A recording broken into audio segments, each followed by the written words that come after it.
This video is about every time Mabel and Dipper almost split. Everything starts with Gideon rifling through Journal 2. Blood rain?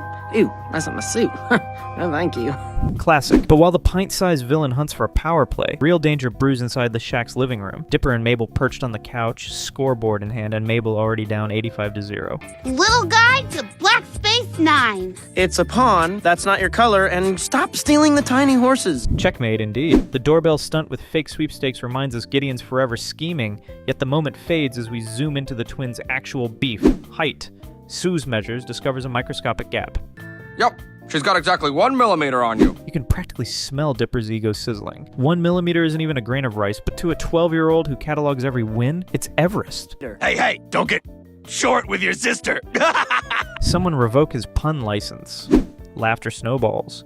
Dipper storms upstairs muttering about growth spurts and flings Journal 3 open. Deep in the woods, he trips, shrinks a mountain lion, and uncovers the blue and pink size swap crystals. Science? Nope. Shiny rock flashlight. Close enough. Back at the shack, he cranks himself taller, swaggering into the gift shop like a beanpole. Mabel's jaw drops. She accuses him of wizardry. Dipper denies, so she yanks the closet door wide. Wait a minute. This is some kind of magic-y thing, isn't it? You're telling me that if I open this door right now... Fine, open it. 10 points for persistence. The bickering escalates into a literal beam fight that accidentally mega-sizes a caterpillar and punches holes in Stan's roof. Casual Tuesday. Enter Gideon. The flashlight plops at his feet, and in the least surprising twist ever, he zaps the twins micro-tiny.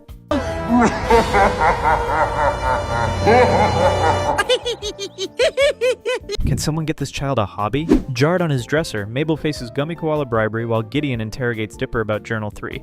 Dipper air horns him in the face. Petty. Perfect. Stan, meanwhile, dismisses Gideon's ransom call because text and photo sound like Martian to him.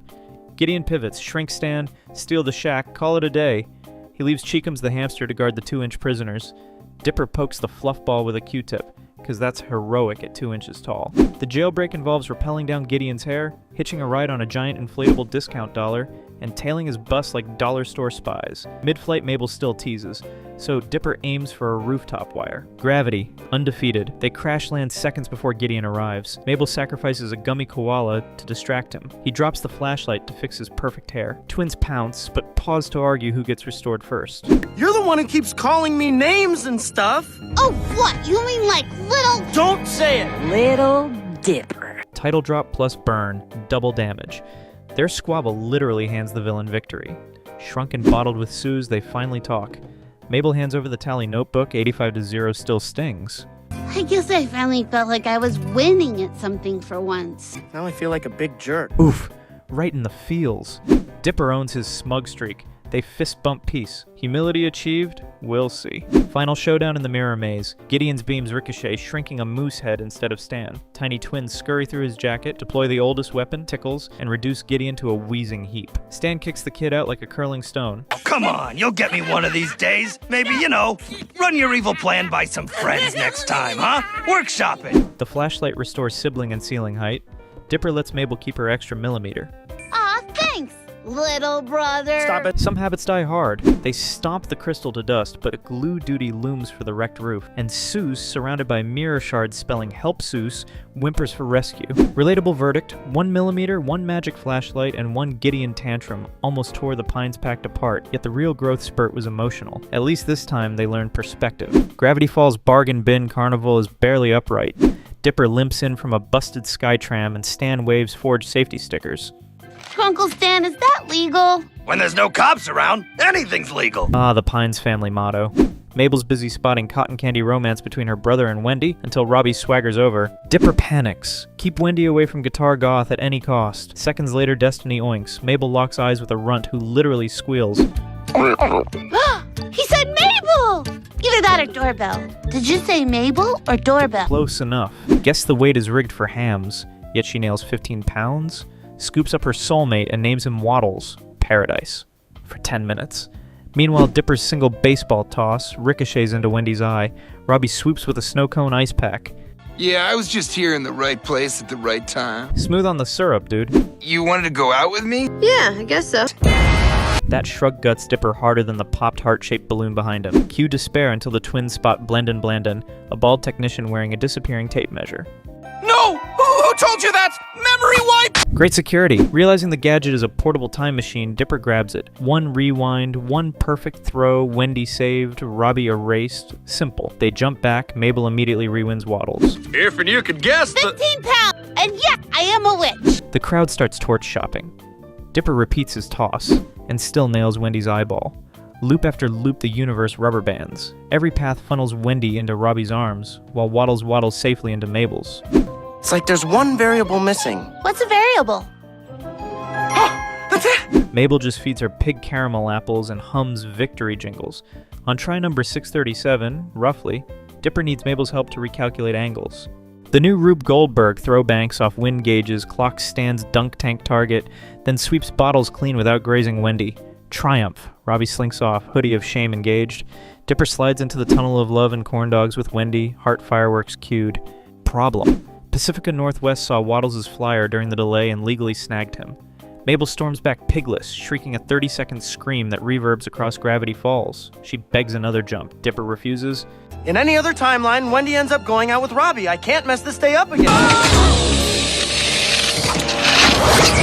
Sibling alarm bells ringing.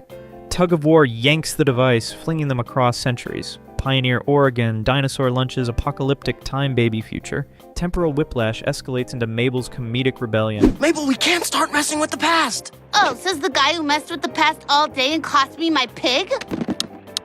Paradox sirens wail somewhere off screen.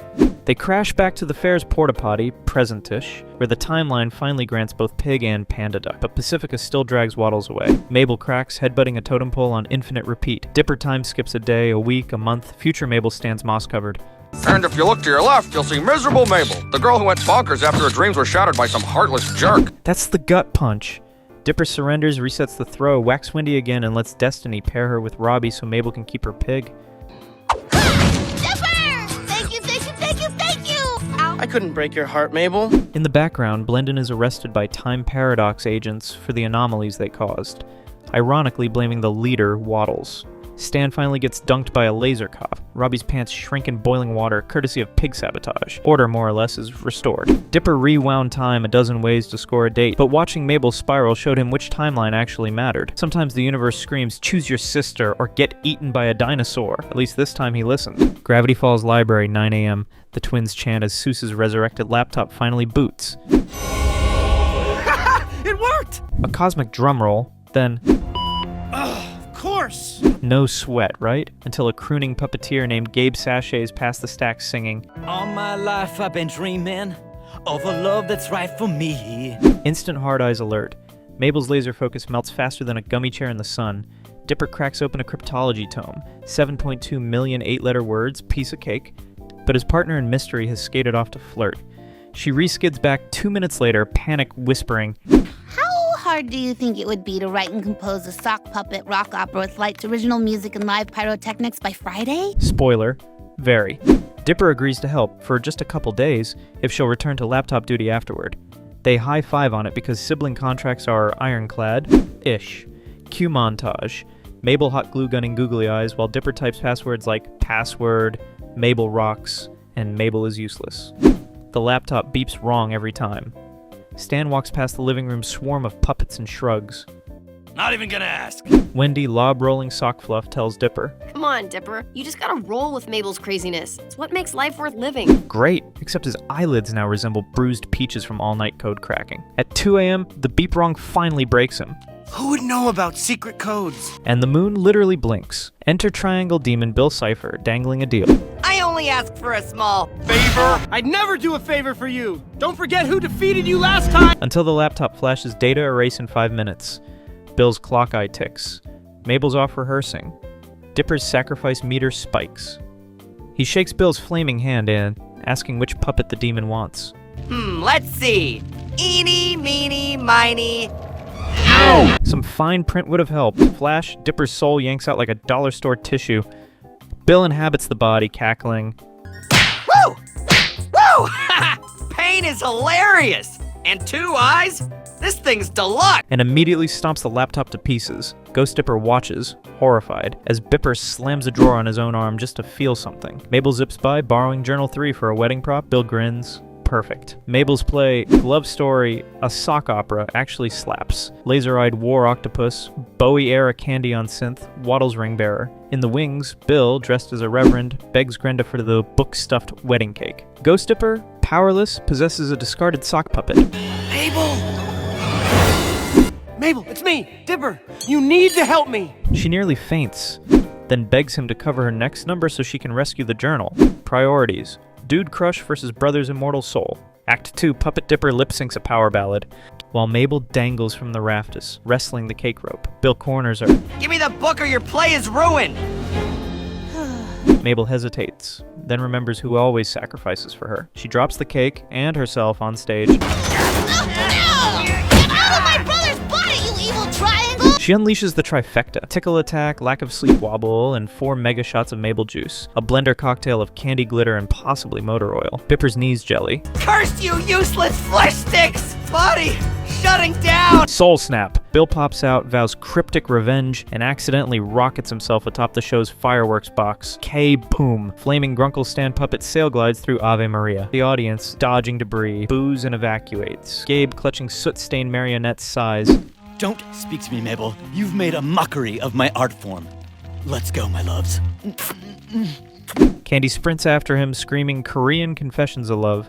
Dipper apologizes for the ruin. She puppets a mini Mabel to nudge his cheek. I'm sorry, Dipper, but the dumb guy I should have cared about was you. Mystery twins fist bump. Then Dipper yelps because Bill left mosquito bites from heck. They limp home, debating ER versus nap. One crush-drunk promise and one desperate deal nearly left Dipper a sock forever and Journal 3 in cinders. But Mabel traded her big stage dream for her brother, and Dipper learned that shortcuts with triangles come with sharp angles. At least this time she chose the right puppet master. Gravity Falls does Halloween twice, because why limit mayhem to October? Stan screeches into the Summerween superstore, brandishes a calendar, and Dipper blurts. Do you always carry that calendar in your pocket? Yes. Summerween? Something about this feels unnatural. Half the audience asks the same thing. 10 seconds later, Seuss is hammering a plastic skull that croaks. I'd lend you a hand, but I don't seem to have any. And the clerk begs him to stop. Good luck with that. Back home, the shack glows jack-o'-melons and fake cobwebs. Seuss douses the lights to whisper the local legend. The trickster goes door to door, so the legend goes, eating children who lack the Summerween spirit. Dipper shrugs, taste tests a sand pop, and spits. Sand pop? Gummy chairs? Mr. Adequate Bar? This is all cheapo loser candy. Ma'am, that bar heard you. He pitches the bowl out the window, proving destiny has a sense of irony. Enter Wendy and the cool teens. Hey, what's with the candy? You going trick-or-treating or something? Well, actually, Dipper panic hides the scrapbook, laughs, trick-or-treating is for babies. and scores an invite to Tambry's party. One little white lie, what could go wrong? Mabel, costumed as Jelly, never sees the betrayal coming. A faceless figure knocks, twice ignored, until Mabel opens the door to righteous wrath. The creature bellows. Silence! You have insulted me, and for this you must pay with your lives. Then devours poor Gorny like popcorn. Ultimatum: deliver 500 candies before the last jack-o'-melon flickers or join the digest. 500 treats in one night? That's impossible! You must trick or treat, or die. While Mabel pumps her fist, promising to collect an... We'll get 500 pieces of candy and have fun doing it too, even if it takes all night! Spoiler, it will. Their haul begins painfully. Lazy Susan hands out single circus peanuts, but Dipper finally dons a peanut butter jar. Introducing, for the first time in public, ta-da! Peanut butter and jelly! The biker they serenade tears up and dumps his entire stash into their wheelbarrow. Montage mode. Doors slammed, candies counted, spirits high. At $4.99 pieces, Dipper spies Robbie's van. What are you doing out here? Oh, I'm on my way. I like watching the trick-or-treaters. Minutes later, Mabel discovers the truth and hurls the last taffy at him. So if it wasn't for this crazy monster, you were gonna ditch me on our favorite holiday! Before he can grovel, they spot the wheelbarrow overturned in a creek, most of the loot drifting downstream. That sound you hear is a sibling bond cracking like cheap licorice. The final jack-o'-melon snuffs out, and the trickster corners them until Seuss plows in with his truck, scattering sugar carnage. But the monster reforms, forcing a retreat into the Summerween superstore. While hiding among costumes, Mabel whispers the real hurt. We're getting older. There's not that many Halloweens left. I guess I didn't realize it was already our last one. Knife meets heart, twist gently. Battle plan, disguise up and sprint. Suze delays to slap the talking skull, of course, and gets swallowed whole. Fighting back, the twins hack the monster's limbs and taste saltwater taffy. Realization hits when it unmasks itself. My face. Look closely. Loser candy! Every rejected black licorice nub fused into sentient vengeance. Suze bursts out, munching jelly beans and the candified bee subs. All I've ever wanted is for someone to say that I was good. Apparently validation cures murder, because it melts into a puddle of corn syrup catharsis. Back at the shack, Stan finally scares 2 horror-numb kids by accidental towel drop. Dignity optional. Wendy pops in, party declared lame, and Dipper admits, I was trick-or-treating. With my sister. Yeah.